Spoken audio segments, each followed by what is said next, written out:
our last presenter before the break is Janelle Cook from Hernandez Lab.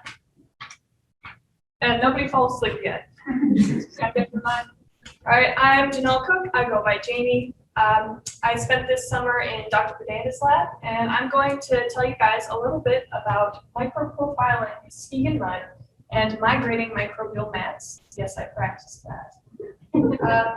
Here are some of the highlights that I have. I just wanted to make this clear that I was going to go through a few small things that I thought were fun that I enjoyed doing in the lab before I get to my actual project and the main experiments that we had in the lab.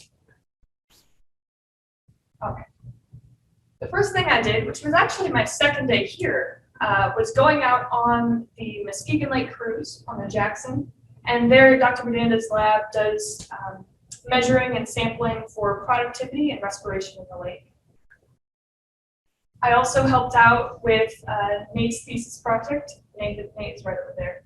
And I got to do a lot of sampling for that and chemical analysis and other sample prep and stuff like that, which I thought was a really good experience. Another project that I thought was a real highlight of my summer here was going to Fish Lake with Dr. Peter Riemersma from Grand Valley. Fun fact, Dr. Riemersma is my major advisor, so it was good to see him. And we were looking at these microbialites that grow in Fish Lake, in part of Fish Lake, but not the other part. And so we're wondering why they only grow in part of it. And they're like cyanobacteria and have calcium carbonate in them.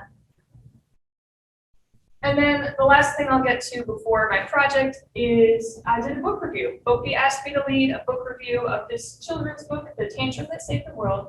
It's a really cute read, and it talks a lot about climate change, climate justice, and the importance of making a big deal about things that are a big deal. And I was on this with Christina and Bopi, and it was good, and you'll see it in Interchange this September. So my actual project that I did was looking at microdynamics in Muskegon Lake sediments, particularly of oxygen. This is just an overview of my experiment. I'm not going to go too in detail, but the idea is that I took 4 different sediment cores from the Muskegon Lake and put them through different treatments of either just sealing them or bubbling them with oxygen and nitrogen. And then measuring them with the microprofiler, which I'll get right to. The microprofiler is this really, really cool instrument that I had the pleasure of using in Dr. Biddanda's lab. It's a probe that measures different things. For this one, I used oxygen, but later we'll get into nitrogen, not nitrogen, but pH and hydrogen sulfide. And it goes down at fraction of a millimeter increments into the sediment. So the scale this is at 1/10 of a millimeter per measurement. So it gives you a really cool and clear picture of what's going on in the sediment at this time that you measure it. What I found in the Muskegon mud was that even though I was bubbling the sediment, with oxygen is what I mean, the amount of oxygen still went down over time and got lower into the mat. And I think that showed that the surface of the sediment was still respiring. And then we get into microbial mat collection in Alpena. Another fun fact, I'm from Alpena, so that was one of the reasons why I really wanted to join Dr. Biddanda's lab. And here I am on the boat that they took out to measure in the sinkhole. I didn't actually get to go on the boat. It was limited for number of people for COVID, so Bopi and Ian went on the boat, but I got to do lots of other stuff. This is some measurements, some measuring things that we did on land. This is the public library fountain in Alpena, and then a nearby water spring called the El Cajon Spring. And the water there that comes out of these springs and this fountain is the same type of groundwater that you find at the bottom of the sinkholes that we were looking at.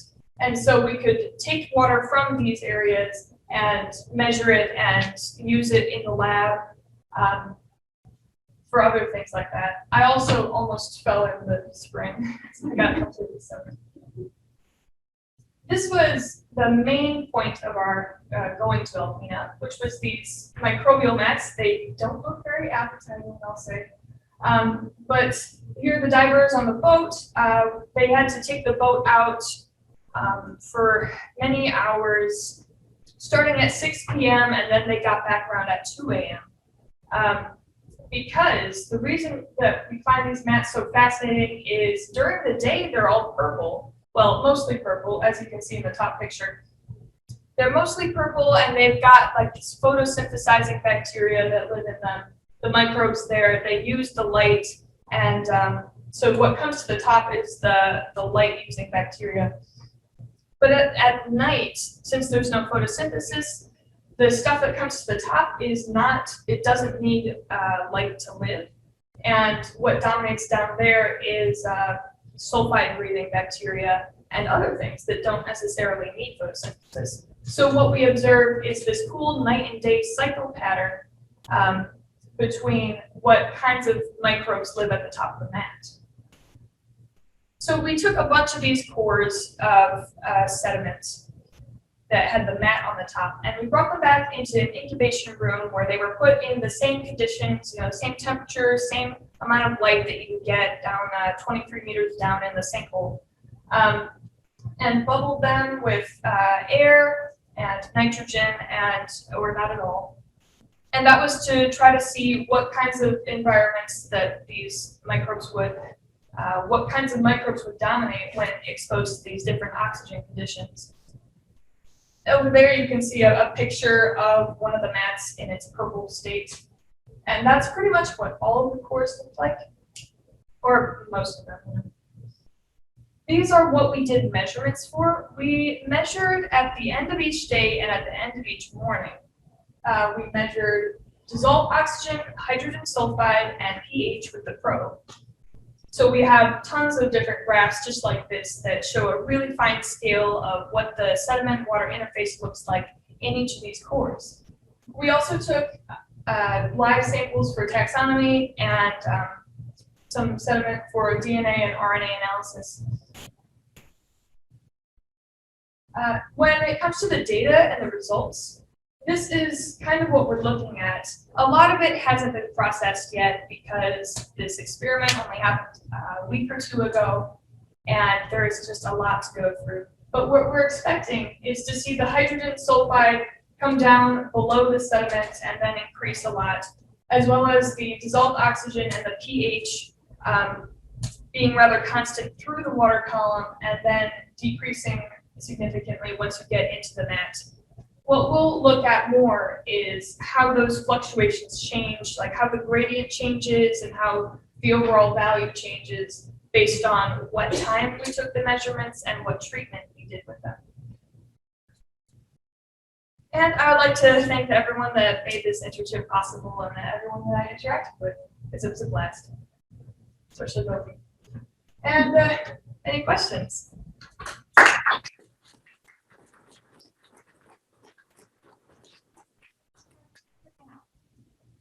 Microelectrodes, right? Oh, wow, how'd you know? I broke one.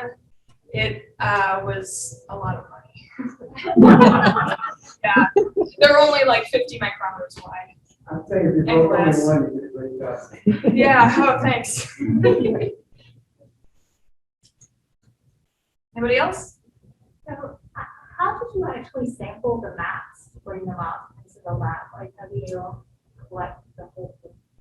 Like the sediment core? Yeah. So, yeah.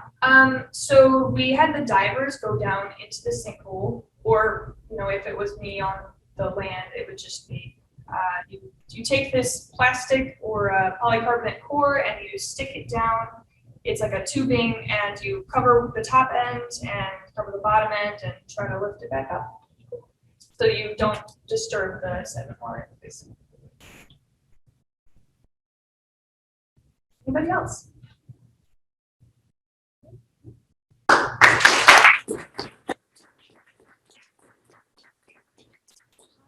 So we